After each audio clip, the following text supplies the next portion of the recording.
Welcome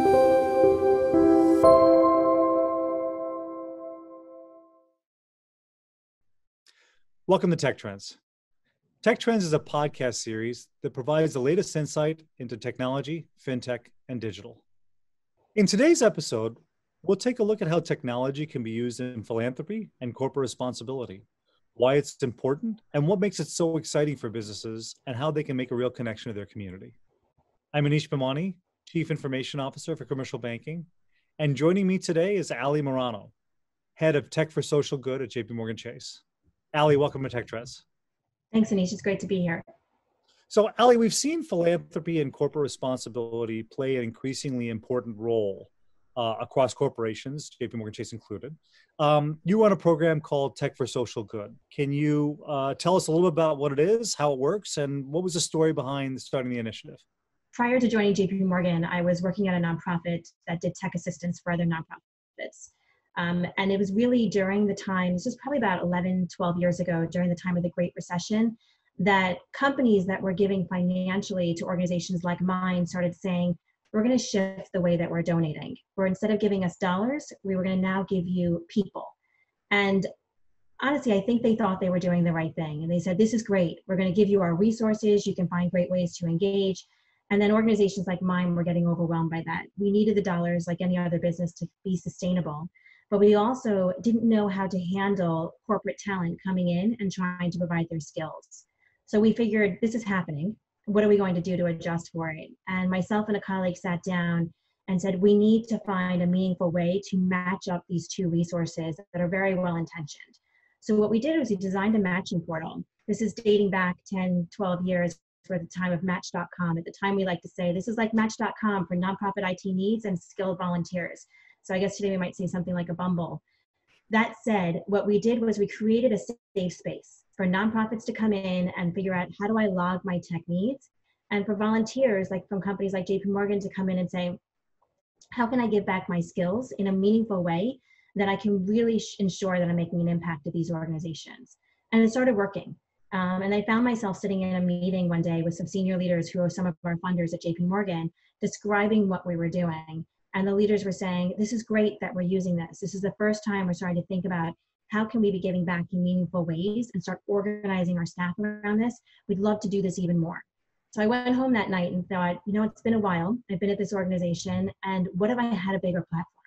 What if I had a bigger platform to take companies that were engaged like JPMorgan and say, how could I expand this across their staff and get even more people to engage?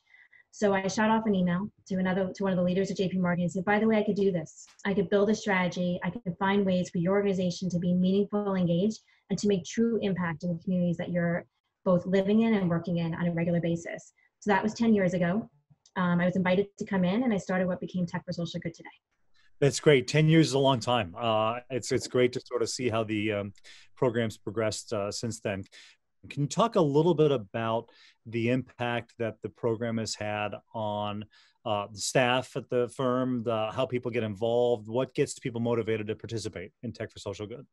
So it's been tremendous. To be fair, it started slowly. It was a bit of what we like to say in the nonprofit space of dialing for dollars. There was a bit of convincing both the nonprofits. It's like, yes, companies like JPMorgan do have tech skills. Nonprofits were fine, like, hey, if you want to work with my money, that's fine. But tech skills, that's not immediately what people would think of when they would engage with JPMorgan. So we had to convince them of our talent and of the breadth of where we can go with our abilities to help their organization. But even on the other side, it was going into JPMorgan staff saying, this was a great way to utilize your time. We had permission from the top leadership down within JPMorgan to say, you can do this during your day job. You didn't have to now go home after a long day of work and say, now how do I start volunteering or giving back to causes that are meaningful to me? So with that buy-in and with that commitment from leadership, it made a huge difference to getting people excited about what we're doing and slowly starting to evolve into more organized, structured programs so that we could even give back in deeper ways. Can you talk a little bit about how companies can leverage the skills of their employees? Like you said, people don't always think about tech skills as the first thing when they talk to a financial institution. Same thing's true about any company out there. So what kind of, if a company wanted to incorporate something like this into their firm, what are the kind of technology skills they could use to give back to the community? There's so many different skills that they could give back. I think a lot of organizations don't realize how valuable their tech skills are. So when you think about a small to medium-sized nonprofit, think anything from an all-volunteer organization to an organization of 20 to 30 people. That size organization often doesn't have any type of dedicated tech team, let alone even a tech staff. What they have is the individual who one day got caught fixing somebody's computer because they had that blue screen of death, or even tinkering with the printer. And all of a sudden that person, even though their job is development, and I don't mean software development, it's really fundraising, or their job was even an administrative assistant or something in finance, they are now what we call the accidental techie. That's a term that has become so pervasive in the nonprofit space that there are programs around it. There are courses that you can sign up for, like, how do you do this in addition to your day job? So think about this. You've got this core of accidental techies in the social good space without a lot of support. And that's where companies like us can come in and really kind of lift them up and allow them to go back to what their core job is, where we can come in and supplement. So when you do it, though, in a structured way, because a lot of these organizations don't know where to start, you help frame the conversation. And it's not come in and say, hey, tell me what your tech problems are. Tell me where I can fix things. It's really just come in and have a dialogue. Let's talk about your mission. Let's talk about where you're trying to drive to and how can you better serve your constituents. And then coming at it with a tech mindset, we can start framing that into solutions and ideas that can really bring them to some great projects where we can actually help them better serve their constituents through technology. Right. So you're not coming in and saying, "Hey, outsource your help desk to us. We'll take care of all of your individual problems." But rather, what are those problems that are core to your mission that we can help you advance that maybe you may not have the resources to do on your own, right? Exactly, because a lot of nonprofits can't articulate their problems in terms of technology, but having a thoughtful conversation in a very structured way, we can actually walk them to it. And then we can think about what are some different solutions that could address this, whether it be we're going to build out a mobile app, we're going to take their technology to the web. It might be that we need to refine a database or allow them some mapping or search software or something that's really about artificial intelligence. It can go down a lot of different paths, but just because they don't have the vocabulary doesn't mean they don't need the technology. And that's where we come in and help kind of make that connection. So this sounds great. It sounds like it's something that people feel really good about being involved in, and they feel like they're doing good back for their community and society and all that. What about the business angle for this, right? Why should companies think about incorporating these kind of initiatives into their model? Like, what's in it for the company? It's so simple and it's kind of like almost laughable. It's a win-win-win. So when you look at it, you're thinking about it's a win for the community. It's so easy now to give back to the communities where we live and work. The communities where you drive home at the end of the day and you can actually look at the organization that you helped at the end of the day. You can actually help an organization that you have a family member at that means something and has a personal connection to your staff. So from a community standpoint, it's huge. Employees, that goes back to community as well, but also from an attraction standpoint. Employees really like to give back in their day job. And this isn't just the most junior employees or your millennial generation, it's everybody. It's everybody at all different stages of their career who feel like this is a great way for me to give back. And we also like to talk about the halo effect. So even if you don't directly engage in a particular project or with an organization, you love to talk about it. You love to be at the cocktail party and be able to say, I work for an organization that allows me to do this or allows my staff to do this. It's this halo effect that's really fantastic for others. And then it's just general business. People want to work for a company, want to do business for a company, want to be a part of a company that cares about their community. And not just in the one-off opportunities where some organizations engage, but this is embedded into the thread of what we do. And I think that really matters for staff who choose to stay here, who choose to work here, who choose to do business with us overall. So in 10 years, you've built a lot of different components to Tech for Social Good. Can you talk a little bit more? Let's delve a little bit deeper into the program at the firm. Understand the difference between, we have Tech for Social Good, we have Code for Good, we have Force for Good. Can you give our listeners just an overview of the program and what the various components are? Sure. So Tech for Social Good, you could describe it as the umbrella brand, if you will. It's the umbrella program. And in full disclosure, we tried to come up with something a little bit catchier at the beginning. And every time we had focus groups and we would say, well, it's like, we do Tech for Social Good. And we kept talking about it, it's what we do, it's what we are. And at one point, somebody just said, just call it that. Yeah. So that is the umbrella term with Tech for Social Good. And it makes sense. Our mission is to lift up communities through the power of people and technology. We're giving back through a suite of programs. So we have 3 course programs and then a couple of other sub ones. But at the start, we're really focused on what we call youth and crayon to career. So we're starting with young people and we're helping them get exposed to and really learn about different areas of technology. And that could be everything. How do you be cyber safe when you go online? What do you think about with passwords? and then talking to their parents. And how do you start thinking about what does a tech career even look like? Because there's so many different ways. There's no typical job. There's no typical day. They all want that. So how do we give them an introduction to all the different ways that you could use technology? And we do that through different events and through different opportunities for them to engage. Then we think about Code for Good that you mentioned. So Code for Good is a hackathon. So at its core, it's a really fast, intense environment where you're coming in for 24 hours and we're presenting to young people this opportunity to actually code solutions to technology challenges that organizations are facing in delivering on their missions. Now, when we did this from day one, we said, this isn't going to be fake. This isn't going to be a fake challenge. This isn't going to be a fake organization. We're going to do this and it's going to matter. But as you can imagine, in 24 hours, what happens is you get amazing prototypes coming out of this, but you're not going to get a full-blown solution. But what we are doing is it also has become this 24-hour job interview. So now we have young people coming in, and think about it. When you come in for an interview in a typical day, you probably shower, you probably rehearse, you've probably just really prepared. But in 24 hours, while you might be like that in your first couple of hours, your true self comes out, and that's what we love. You know, the individual who might have been a little bit more of the wallflower, a little bit quiet, suddenly comes out of their shell. You know, somebody else who might have come off really polished suddenly is just now like, okay, well, I can see their true self and I can see how they collaborate. I can see how they network. And that's really hard to replicate in a traditional interview. And you just see who they are as people. And that allows us to make much more thoughtful hiring decisions coming out of that. And then they also are seeing us as an organization who loves giving back to their community. So we are being interviewed just as much as we're interviewing them, and they're seeing how true we are to our mission and how much we believe in actually giving back. That said, because we only complete these events with prototypes, we go into a sister program that we call Force for Good. And in Force for Good, we then take everything that started in Code for Good and some other projects that will go directly into Force for Good, and we actually build out the solutions over the course of about 8 months. Yeah, having been to a number of these Code for Good hackathons, it's always something special to watch, right? You got hundreds of students, working in close quarters on rolling up their sleeves on these projects, and you got the nonprofits there, very passionate about their mission, and the energy in the room is really palpable. Over the years, we've done, I don't know how many of these. Can you talk about some of the nonprofits with which your team has worked?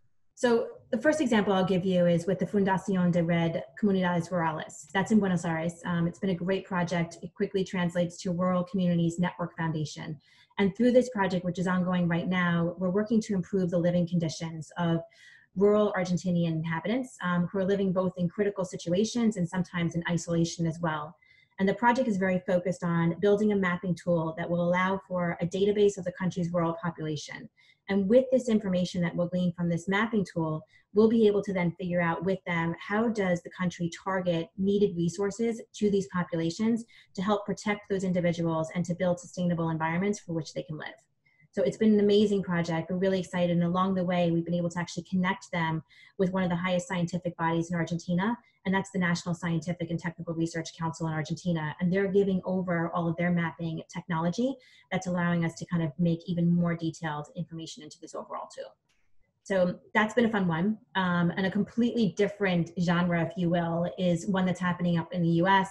And that's actually with an organization called Canine Assistance. We often say that when people like to give back, it becomes puppies and babies. And it's really hard not to love this project with Canine Assistance. And what we're doing with this project is we're actually building technology for dogs.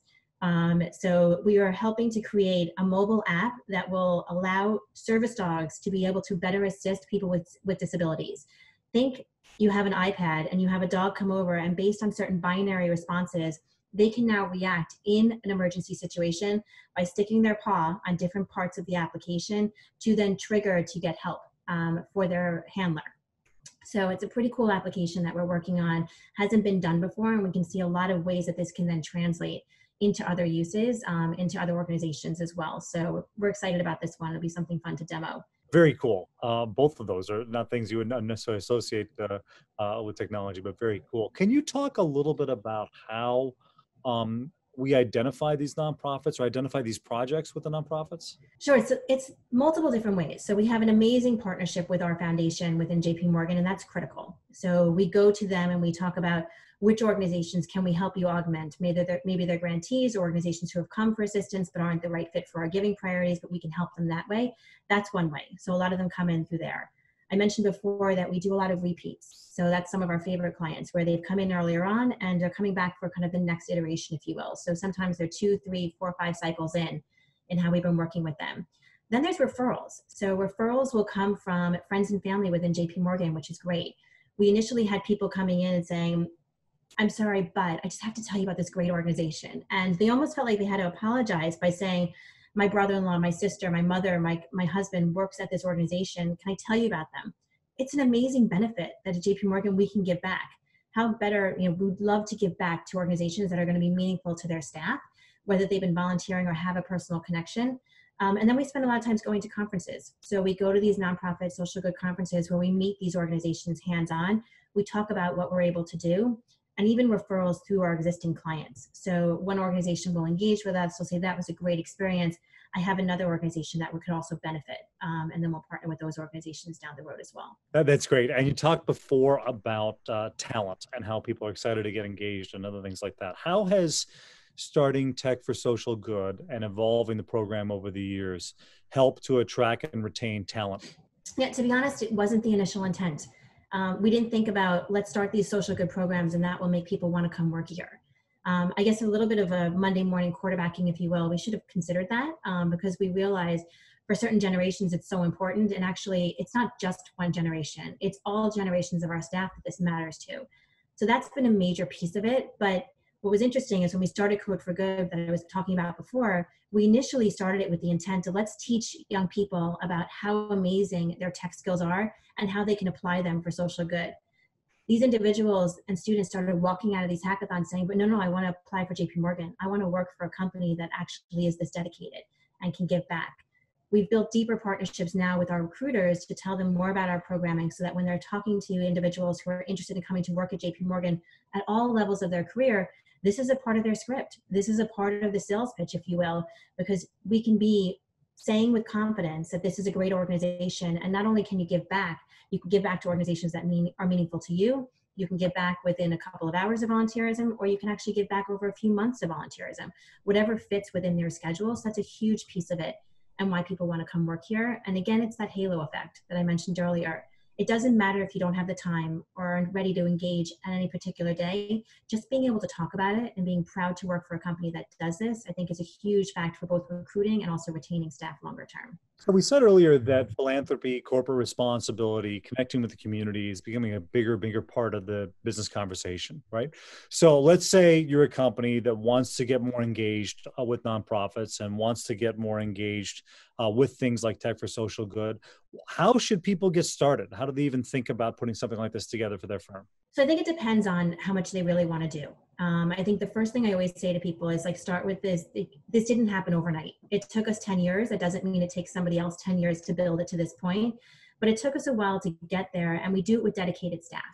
Too often I hear about organizations like, we're going to do something like this, and I'm being given, a few hours of my week where I can volunteer outside of my day job and try and build something like a Tech for Social Good. That's the difference. I think that's the key differentiator, that we have dedicated staff who are doing this as part of their full-time job. And then we have this hub and spoke model. So that means we've got a team of 10, 30 people, and those individuals then work with a pool of volunteers across the organization to make this work. That means they are getting buy-in from the most senior leadership. We get buy-in from the more junior people as well, who they want this to be part of their day job, but it's really making them kind of meet in the middle so that this becomes part of every day. People see it as an opportunity to hone your skills, to be able to give back. And it's not just about volunteerism. It's actually about how do you think more strategically in your day job. The best success stories are when we actually see that I can go do something at a nonprofit. I can develop something for an organization, and actually I could learn something in doing so that I can take back to JPMorgan. And when managers start seeing that, that's even more of a reason to get their staff engaged. And I think it's a real selling factor for people to participate. So basically you're saying you got to dedicate staff to it, like put the resources behind this. Don't have this be something somebody does off the side of their desk in their spare time, right? And set up the ability to sort of recruit volunteers and engage the population at large, right? I think a lot of companies have the infrastructure to do this, whether it be for like days of service or things like that. It's really just an expansion of that, right? In an area people may not have thought about, right? Absolutely. I mean, you need the buy-in at the most senior levels, but you need the buy-in actually at all levels, to be fair. But then you also need different flavors of engagement, if you will. So Allowing somebody to volunteer 8 months out of the year for a few hours a week is amazing, but that may not fit for somebody's lifestyle, for what they're able to do within their day job at a given time. So giving somebody the opportunity to volunteer for a few hours in one week, just kind of a one and done volunteerism, is also important. So to have different blends or different flavors of volunteerism has been critical to keeping people engaged. So when they're ready to engage, we have the right fit for what their needs are at that time. Yeah, and I think that's been sort of our experience as well. If I think about my own team's engagement with the program, it started out with people. It says, "Look, I enjoy, volunteering on these days that we have, et cetera, but I'd like to do a little bit more. Hey, this thing sounds cool. Let me check it out." And then they dig into it and they get much more engaged. We talked about repeat organizations before, but we also have repeat volunteers. It's really fun when we have staff within the organization coming back and actually evolving with a particular project because they just don't want to let it go, and they can actually watch that particular thing grow. Or they're just coming back and trying different types of volunteerism. So we tend to celebrate them at our different events, and we say, so and so has been doing this for 5 years, or this is his 8th project that he's engaged with us. And it's becoming more and more common, and they're not so much the outliers anymore, because people are really finding this as a great way to supplement their day job, as opposed to be kind of more of an extracurricular activity. Ali, I think it's fair to say that 2020 is not your usual year, right? So obviously, we've all had to make a lot of changes to the way we work, et cetera. We're thinking differently about students that we have coming in for internships, other things like that. How has that affected the Tech for Social Good program, or how do you keep it going in this current environment? I think the fact that our baseline is technology, and we've been doing a lot online to start, has made our ability to pivot in this environment rather easy. So what we've been able to do is think about taking all of our programs virtual, and actually learned a lot, and in some ways are thinking this might be something that we do longer term, is to keep many of them virtual, which has been a really great asset. So we can be more global when we're virtual. We can have individuals in different parts of the world mentoring and engaging with each other in a much easier way, in this virtual way. So in 10 years of running this program, I'm sure you've seen a lot, and I'm sure it also hasn't all been smooth, right? What are some of the lessons learned that you have over those 10 years that you feel like people could benefit from as they look to start their own programs?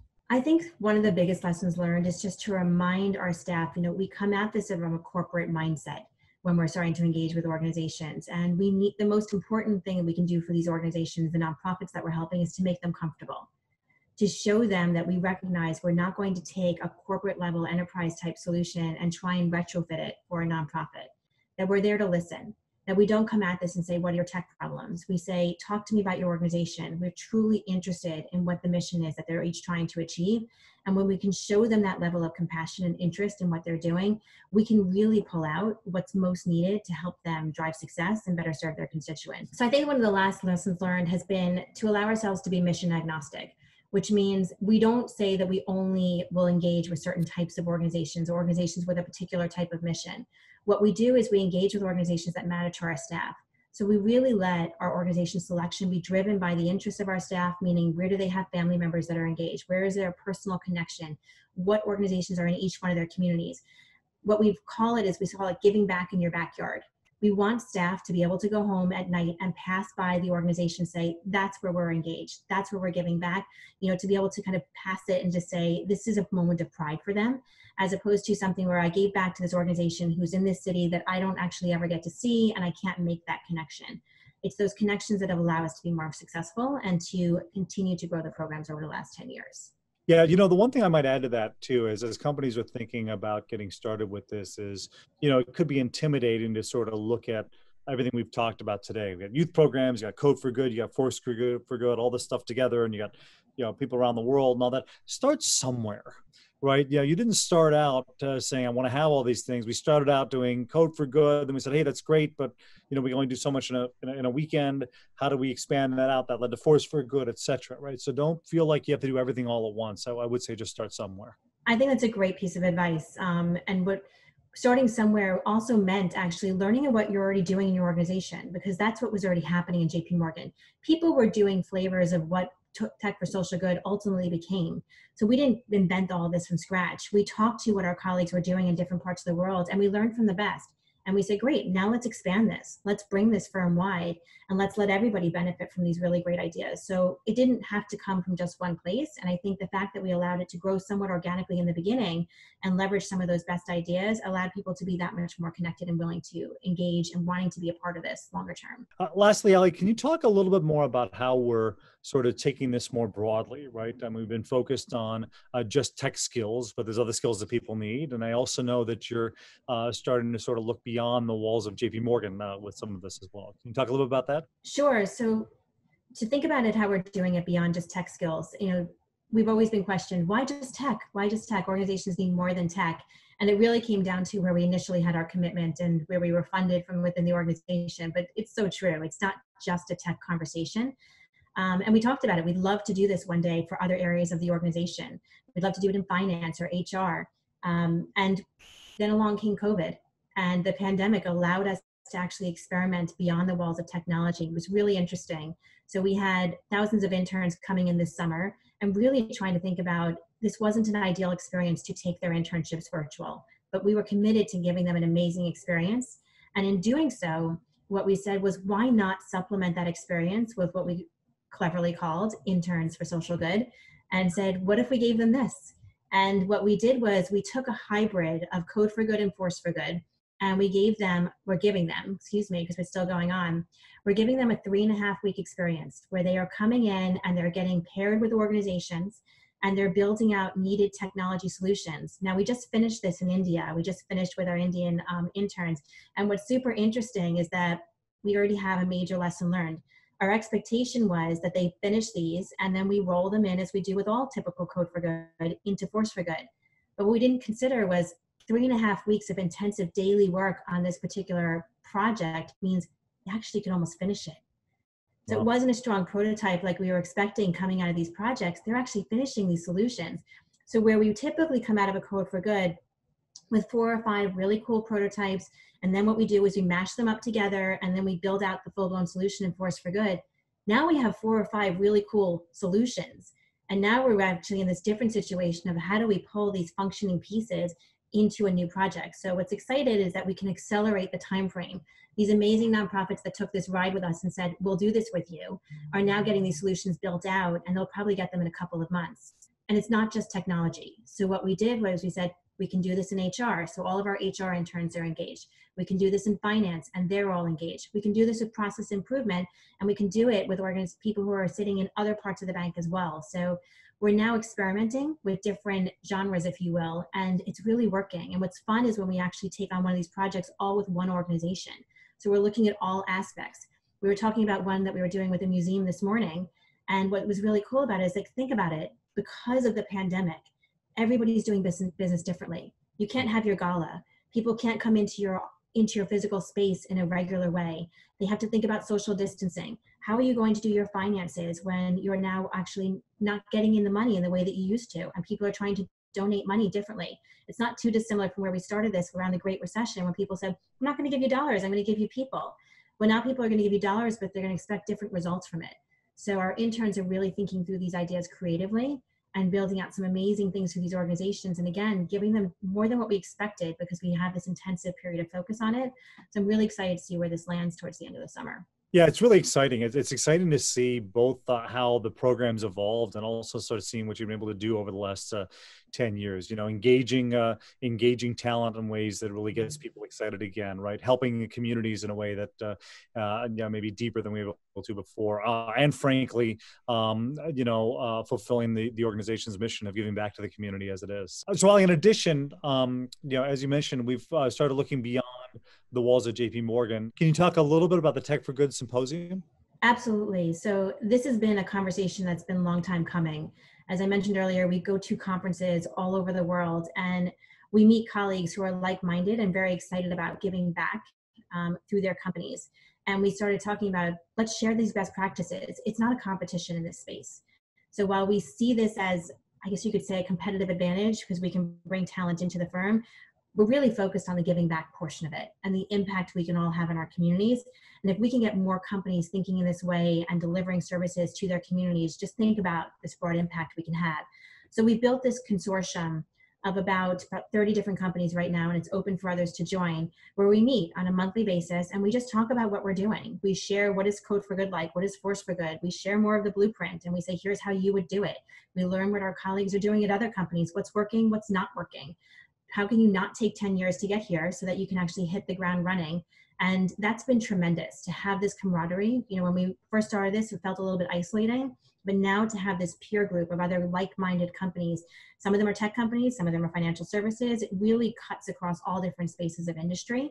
But people talking about this and genuinely interested in how can we learn from one another and broaden our impact in the sector.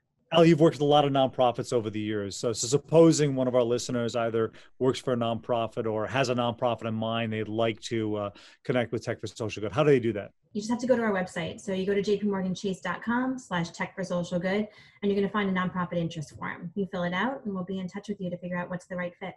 That's great.